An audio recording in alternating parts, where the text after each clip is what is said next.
34-year-old woman living what I thought was my truth. Always believed in equality. Always stood up for what I thought was right. Work as a program coordinator at a non-profit that helps women transition back into the workforce. Genuinely love my job, love helping people rebuild their lives. Married to David for 9 years. 2 beautiful kids. Emma, my sweet 7-year-old daughter, and Lucas, my energetic 5-year-old son. Marriage started falling apart around year 7. We grew distant, wanted different things, argued about money and parenting styles.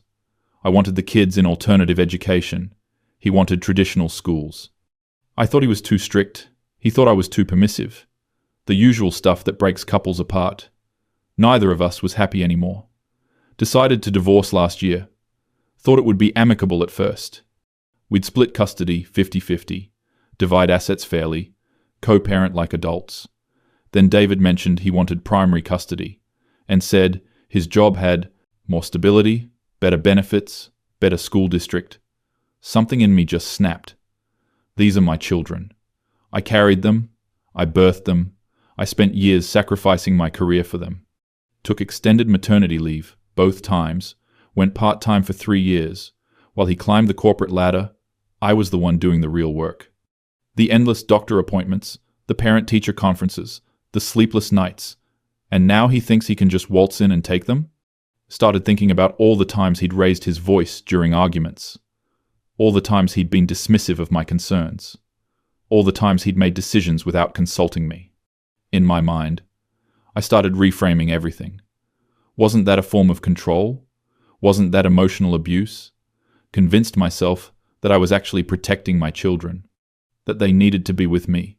The parent who truly understood them started talking to other women at work who'd been through difficult divorces. Heard stories about how the system favors fathers with money, how good lawyers can twist everything, how women lose their children all the time to manipulative men. Felt this growing panic that I was going to lose Emma and Lucas. That's when I made the worst decision of my life. Started documenting incidents that never happened. Wrote in a journal about arguments we'd had, but added details that weren't true. Described him pushing me during a fight. He never touched me. Wrote about him screaming at the kids until they cried. He was firm, but never cruel. Described feeling afraid, walking on eggshells, being controlled, and told myself I was just emphasizing the emotional reality. That even if the specific incidents weren't accurate, the feeling was real. That's how I justified it at first. Then I went further. One night after the kids were asleep, I took a hairbrush and pressed it hard against my upper arm. I had to do it multiple times to get a bruise to form. Took photos from multiple angles, made sure the lighting looked dim and scary. Created a whole folder on my phone of evidence. Some days I'd pinch my wrists until they were red. Once I bumped my cheekbone against the bathroom cabinet door to create a faint bruise. I took a photo immediately, adding it to my collection. The hardest part was involving Emma and Lucas. He started subtly at first. Would ask Emma, "Remember when Daddy yelled at Mummy that time? Were you scared?" She'd look confused, say she didn't remember. I'd gently insist, "You were there, sweetie, in the kitchen. Don't you remember?" Kept bringing it up until she'd nod, uncertainly. With Lucas, it was easier, because he was younger. I'd ask leading questions. "Does Daddy ever make you feel scared?" He'd say no. I'd respond, "But remember when he got really angry about the toys? You felt scared then, right?" Repeated these conversations over and over, added details each time. Told Emma she needed to tell the truth about how Daddy hurt Mummy. Described scenes that never happened until they became almost real in my own mind. Convinced myself I was helping them feel safe to disclose the truth, that I was giving them permission to talk about things they'd been suppressing. Filed my first police report 3 months before the divorce hearing, hands shaking as I sat in the station. Told the officer David had shoved me during an argument about custody. Said I'd hit my shoulder on the kitchen counter. Showed them a bruise I'd given myself by pressing a rolling pin against my skin. They took photos, filed a report, asked if I wanted to press charges. Said I was too afraid, just wanted it documented. The officer was sympathetic, a woman about my age. Told me I was brave for coming forward. Felt sick to my stomach, but also weirdly validated. Filed a restraining order the next week. In my affidavit, I described 3 incidents of physical abuse.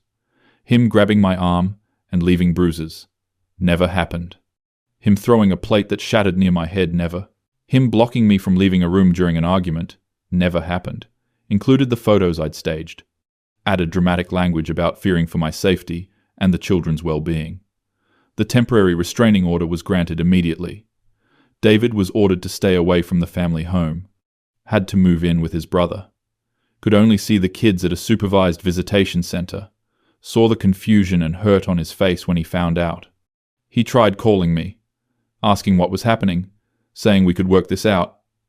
I didn't answer. Told myself he was trying to manipulate me. Filed a second police report about him violating the restraining order. Claimed he drove by the house slowly at night. He didn't. Said I saw his car parked on our street. It wasn't. Police took it seriously. Warned him about the consequences. His lawyer was furious. David was bewildered. He hadn't violated anything because he hadn't done anything wrong. Meanwhile, I was meeting with Child Protective Services. They'd opened an investigation based on my allegations. I sat in my living room with a CPS caseworker named Jennifer. She was kind, professional, taking careful notes. I told her everything I documented. Described David as controlling, volatile, unpredictable. Said the children had witnessed violence, that Emma had started having nightmares, that Lucas had become anxious and clingy. Jennifer asked to speak with the children separately. This is where I did something I can never take back. Before her visit, I prepped Emma carefully, sat her down, and explained that we needed to tell the truth about Daddy, that sometimes grown-ups don't show their best selves. They asked her to remember the times Daddy got really angry, told her it was okay to say she felt scared, and practiced what she would say. When Daddy and Mummy fight, I feel scared, and I hide in my room. Made her repeat it until it sounded natural. With Lucas, I used simpler language. Told him that sometimes Daddy makes Mummy sad. Asked if he could tell the nice lady that. He nodded, wanting to please me. When Jennifer interviewed them, Emma recited what I'd taught her. Lucas mostly stayed quiet, but nodded when Jennifer asked if he sometimes felt worried. Jennifer's report noted concerning signs of domestic discord and recommended continued monitoring. Didn't find evidence of immediate danger, but flagged the case. This was somehow both a relief and a disappointment. I wanted validation, but not intervention. Wanted David to look bad, but not to actually face serious consequences. Just wanted primary custody. The preliminary custody hearing was approaching. My lawyer was confident, based on the restraining order and police reports that told me that documented abuse allegations typically resulted in supervised visitation at most. That I'd likely get primary custody, with David having limited parenting time, exactly what I wanted. Except I couldn't sleep at night. I kept having this recurring nightmare, where Emma and Lucas asked me why I lied. Would wake up in a panic, tell myself I hadn't really lied. Just emphasized certain truths. Protected my children from potential future harm. Any mother would do the same. 2 weeks before the hearing, filed a third police report. Claimed David had sent me threatening text messages. Of course he hadn't. But I took screenshots of messages he'd actually sent. We need to talk about the kids. This is getting out of hand. Please just tell me what you want. Told the police these were veiled threats. That we need to talk was code for intimidation. That out of hand referred to his anger. The officer seemed skeptical, but took the report. Everything came crashing down because of my own stupidity. I'd been venting to my best friend Rachel throughout this whole process, and I sent her long text messages about my strategy. Actual messages like, coached Emma on what to say to CPS, think she's got it down, and gave myself a pretty convincing bruise. Today, looks legit in photos, and David has no idea what's coming. His lawyer thinks this is about custody, but I'm playing a different game. Rachel had been supportive initially, but as things escalated, she'd grown quieter. Stopped responding as enthusiastically. I was too caught up in my own drama to notice. Turns out, Rachel had been dating David's brother Tom for the past month. They met at a community event. She didn't tell me because things were so contentious. But when Tom mentioned how confused and devastated David was, how he'd never been violent in his life, how the allegations made no sense to anyone who knew him, Rachel started feeling uncomfortable. She'd seen the text messages I'd sent her, struggled with what to do, finally decided she couldn't stay silent while an innocent person was destroyed, took screenshots of our entire text conversation, hundreds of messages over 3 months, gave them to Tom, who gave them to David's lawyer. I had no idea this was happening. Walked into the custody hearing feeling confident. My lawyer had prepared me well. We had the restraining order, the police reports, the CPS investigation. We had Emma prepared to testify about feeling scared. We had my photos, my journal, my documented timeline. David's lawyer stood up and requested a recess. Said new evidence had emerged that required the judge's immediate attention. Presented a thick folder to Judge Morrison. My lawyer looked confused. I felt a spike of anxiety but didn't know why. Judge Morrison spent 20 minutes reviewing the documents in chambers. Came back looking severe. Asked my lawyer and me to approach the bench. Showed us printouts of my text messages to Rachel. Every single incriminating message. My stomach dropped. Felt like I was falling through the floor. The judge asked if I'd like to explain these messages. My mind went blank. Tried to stammer something about them being taken out of context. That I was venting, exaggerating, not being literal. Judge Morrison cut me off. Said she was ordering an immediate investigation. That the hearing was postponed. That she was referring the matter to law enforcement.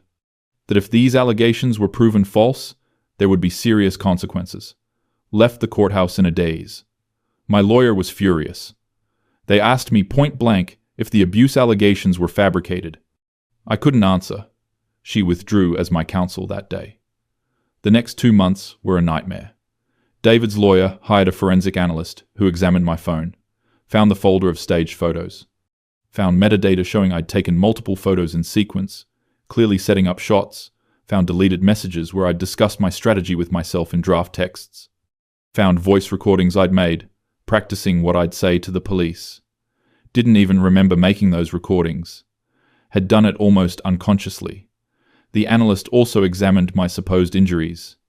Brought in a medical expert who testified the bruises were inconsistent with the abuse I'd described. That they showed a pattern of pressure rather than impact. That their locations suggested self-infliction.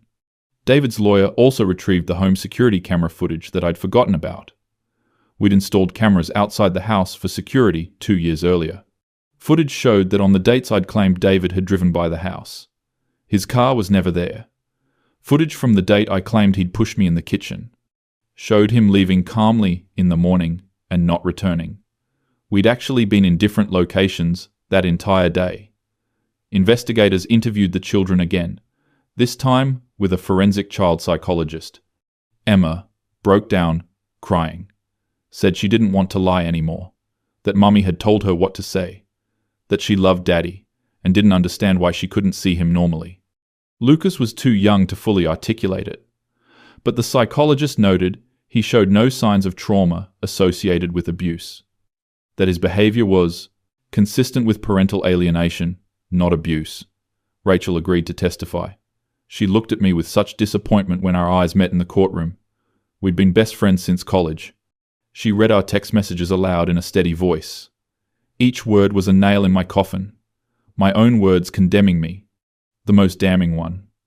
I know he never actually hit me, but I need the court to believe he could have. That's what matters. Sitting there listening to my own manipulation spelled out so clearly. Couldn't even recognize myself. Who had I become? The final hearing was devastating.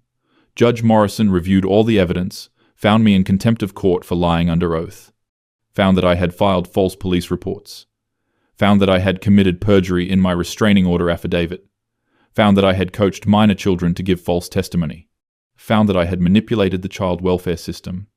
Found that I had engaged in parental alienation. Her voice was cold and disgusted as she read her ruling. Said she had presided over family court for 17 years, had seen genuine victims of abuse struggle to be believed, and here I was making false allegations that harmed real victims. Said my actions were a betrayal of my children, the court, and every actual abuse survivor terminated my parental rights entirely. No visitation, no custody, no contact, except through written letters that David could choose to share with the children if and when he deemed appropriate. Awarded David full sole custody with complete decision-making authority. Ordered me to pay the maximum child support based on imputed income. Since I worked non-profit, my actual income was modest. But the court calculated what I could potentially earn. Set support at a level that would take most of my paycheck. Referred my case to the district attorney for criminal prosecution. Recommended charges for perjury and filing false police reports, each carrying potential jail time.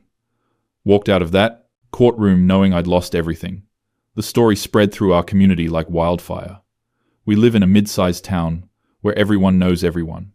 Within days, everyone had heard. Parents at Emma and Lucas's school, people at my work, members of the community center where I volunteered, the non-profit where I worked called an emergency meeting.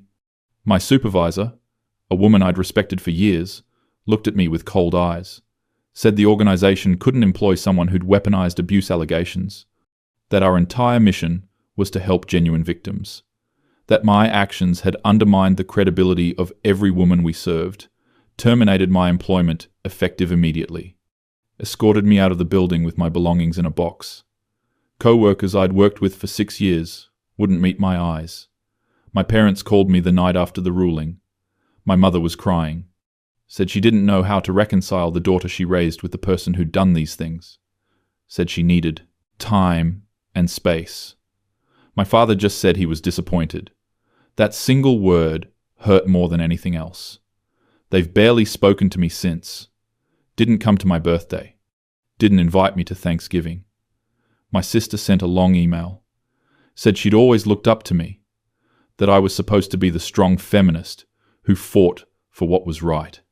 And instead I'd become exactly what opponents claim when they say women lie about abuse. Said I'd set back the cause I claimed to believe in. Said she couldn't have a relationship with me while Emma and Lucas were suffering. Blocked my number. Friends dropped away one by one. People I'd known for years. Stopped responding to messages. Unfollowed me on social media. Crossed the street to avoid me at the grocery store. Rachel, my best friend, the hardest loss, sent her a long apology message. Poured my heart out about my regrets. She responded with just, "You involved children. You coached Emma to lie. I can't forgive that." Haven't heard from her since. The criminal charges moved forward. My public defender negotiated a plea deal. Pled guilty to 2 counts of filing a false police report. 1 count of perjury. Sentenced to 6 months in county jail. Suspended. 2 years probation. Mandatory counseling. Community service.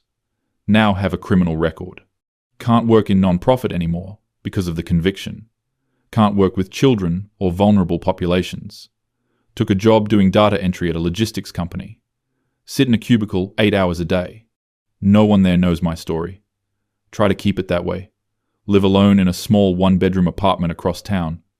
We had to move because people in my old neighborhood would stare. One woman spit at me in the parking lot. Called me a monster. Couldn't even defend myself because what could I say? She was right. The worst part is living with what I've done to Emma and Lucas. They're with David full-time now. He moved to a house in a better school district. Got remarried last year to a kind woman named Sarah. Heard through the grapevine that Emma and Lucas call her Miss Sarah. That they seem happy. David sends me an annual letter updating me on the children. It's part of the court order. He doesn't have to, but he does. Last letter said Emma is doing well in 3rd grade. Loves soccer and reading. Lucas started kindergarten. Is making friends and enjoys building things. There's a photo enclosed each time. 2 smiling children who look healthy and loved. Children who are growing up without me. Every time I look at those photos, I break down crying. Emma looks so much older than I remember. Lucas's face has lost its baby roundness. I'm missing everything. First days of school, lost teeth, birthday parties, Christmas mornings. all because of my lies. Sometimes I try to tell myself I was just trying to protect them, that my intentions started out good, but that's bullshit, and I know it. I wanted to win, wanted to punish David for wanting to leave, wanted to maintain control, used my children as weapons. Convinced myself that because I'm a woman, because I believe in fighting patriarchal systems, because I work helping other women, that somehow I was inherently the wronged party, that David wanting primary custody was inherently an attack, twisted my feminist beliefs into something ugly and self-serving. I thought that because women are often victims, I could claim victimhood and it would automatically be true. Weaponized real struggles that real women face, made it harder for actual abuse victims to be believed. Became exactly what I always claimed to fight against. Someone who abused power and manipulated the system for personal gain. The court-mandated therapist asked me once what I thought feminism meant. Gave some rehearsed answer about equality and dismantling oppressive structures. She asked if lying to destroy an innocent person was equality, if manipulating my children was dismantling oppression, if using my gender as a shield for inexcusable behavior was feminism. Didn't have an answer. Sat there in silence for the rest of the session. Been thinking about those questions for months. Realized I'd confused advocating for myself with advocating for what was right. Convinced myself that my perspective was automatically valid because I'm a woman, that my feelings of anger and fear justified any actions I took. Never stopped to consider that David had equal rights as a parent, that Emma and Lucas had rights to a relationship with both their parents. That truth actually matters. My worldview had become so distorted, thought I was fighting a righteous battle, but I was just destroying people who loved me. The DA who prosecuted me was a woman. Young, competent, obviously disgusted with me. She said something during the plea hearing that stuck with me. Real victims of domestic violence struggle every day to be believed. They face skepticism, victim blaming, and institutional barriers. And then there are people like the defendant who fabricate allegations for personal gain, making it exponentially harder for actual victims. This isn't feminism. This is narcissism. She was right. I'd become so focused on my own narrative that I couldn't see anything else. Thought I was protecting my children when I was actually traumatizing them. Emma is going to grow up knowing her mother coached her to lie about her father. Lucas will eventually understand that I tried to steal years of his childhood with his dad. They'll both know I valued winning over their well-being. That knowledge will shape them forever. Sometimes I fantasize about what I'd say if I could see them, how I'd apologize, try to explain. But what explanation could possibly suffice? Mummy was selfish and cruel, but she really believed in gender equality? There's no version of this story where I'm redeemable. David could let me see them. The court said letters only, but he has discretion. He hasn't exercised it. Can't blame him. Why would he let the person who tried to destroy him near his children? The person who taught his daughter to lie, who gave herself bruises and blamed him, who filed police reports that could have ended with him in jail, who tried to paint him as an abuser when he'd never raised a hand to anyone. He's protecting Emma and Lucas from me, like I should have protected them from my own worst impulses. I write letters to the children sometimes. David reviews them and decides whether to share them. Doubt he shares many. Write about how sorry I am, about how much I love them, about how none of this was their fault, about how Daddy is a good man and they're lucky to have him, apologizing for things they're still too young to fully understand. Emma might start to understand soon. She's getting older, asking questions probably. What will David tell her? Probably the truth. That Mommy made very bad choices. That Mommy hurt people. That sometimes people who love you can still do terrible things. He'll tell it in age-appropriate ways. He's a good father like that. The kind of father I tried to claim he wasn't. My new therapist, the court-mandated one, finished, but I kept going, asks what I've learned. Learned that good intentions don't excuse harmful actions. Learned that you can't weaponize victimhood without becoming a perpetrator. Learned that children are people, not possessions or tools. Learned that the systems meant to protect abuse victims are fragile, and people like me damage them irreparably. Learned that feminist values mean nothing if you abandon truth and ethics. Learned that you can destroy your entire life in a matter of months and spend years living in the ruins. Learned that some mistakes can't be fixed, some relationships can't be repaired, some trust can't be rebuilt. The community support group for parents who've lost custody can't even go to that. They're for parents who've lost kids to circumstances or bad luck. Not for parents who engineered their own destruction through malicious lies. I tried going once. When I shared my story, the facilitator asked me to leave. Said my situation was different, that I hadn't lost my children. I'd thrown them away. Sits with me every day. I didn't lose Emma and Lucas. I chose this. Every single step. Chose to lie. Chose to manipulate.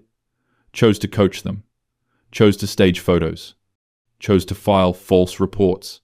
Chose my ego over their well-being. Now I live with those choices. In this small apartment with photos of children who are essentially strangers now, who grow taller and older in annual update letters, who have lives I'm not part of, who have a stepmother who actually cares for them, who have a father who protected them from me. Work my data entry job, come home to an empty apartment, eat dinner alone, watch television I don't really pay attention to, go to therapy, attend my mandated check-ins with my probation officer, pay child support that I'll never see, benefit my children directly, watch the money, leave my account each month knowing it's the least I owe, write letters that probably get filed away unread, and think about what I destroyed. Sometimes, women at my new workplace talk about their kids, share photos, complain about the challenges, laugh about the funny things they say. I stay quiet. They've asked if I have children. I say no, because how do I explain? Yes, I have 2 children I'm legally barred from seeing because I fabricated abuse allegations and coached them to lie in court. Easier to just pretend I'm childless, which, functionally, I am. Saw Emma from a distance once, was at the grocery store, and saw David with the kids. Emma has gotten so tall. Lucas was chattering excitedly about something. They looked happy, healthy, adjusted, ducked into another aisle before they could see me. In terms of my probation, say I can't approach them, but I would have hidden anyway. Couldn't bear to see Emma's face if she recognized me. Fear, maybe. Or worse, nothing. Just a blank look of non-recognition. Her mother become a stranger, cried in my car for an hour. This is my life now. This is what I chose. When I fabricated those first allegations, I thought I was so smart. Thought I was playing the game better than David. Using the system to my advantage. Protecting my interests. Being strategic. Told myself a story about being the wronged woman. The sacrificial mother. The victim who had to fight dirty to survive. But I was never the victim. David was. Emma and Lucas were. Every real abuse survivor whose claims get questioned because of people like me. They're the victims. I was the abuser. Used the courts as my weapon. Used the police as my tools. Used my own children as pawns. All while telling myself I was fighting for justice. For equality. For my rights as a mother.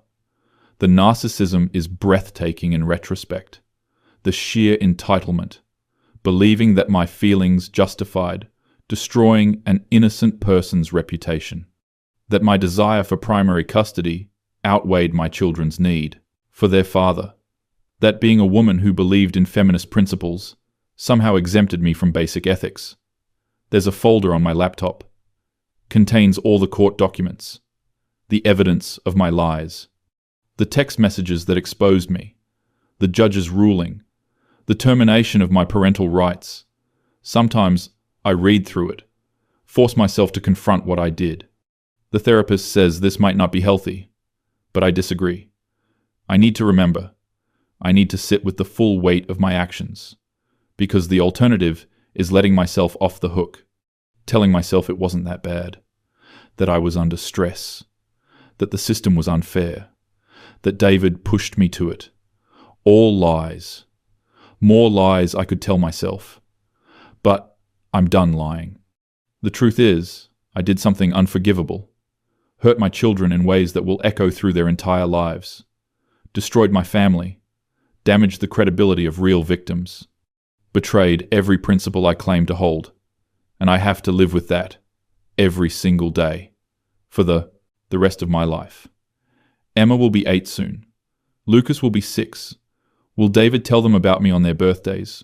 Or is it better if they just forget? Don't know which would hurt more. Being remembered as the mother who lied, or being forgotten entirely. Either way, I deserve it. This is my confession. My cautionary tale. For anyone who thinks the ends justify the means. For anyone who thinks their pain gives them the right to destroy others. For anyone who would use their children as weapons. For anyone who would fabricate abuse allegations. Don't. Just don't. Because when the truth comes out, and it will come out, you'll lose everything. And unlike in the movies, there's no redemption arc. No moment where everyone forgives you and you get your kids back. Just the rest of your life, knowing what you did. Knowing what you destroyed. Knowing that your children are better off without you. That's my reality now. And I did this to myself. Nobody else. Just me and my lies and my arrogance and my entitled belief that I deserved to win no matter the cost. The cost was everything.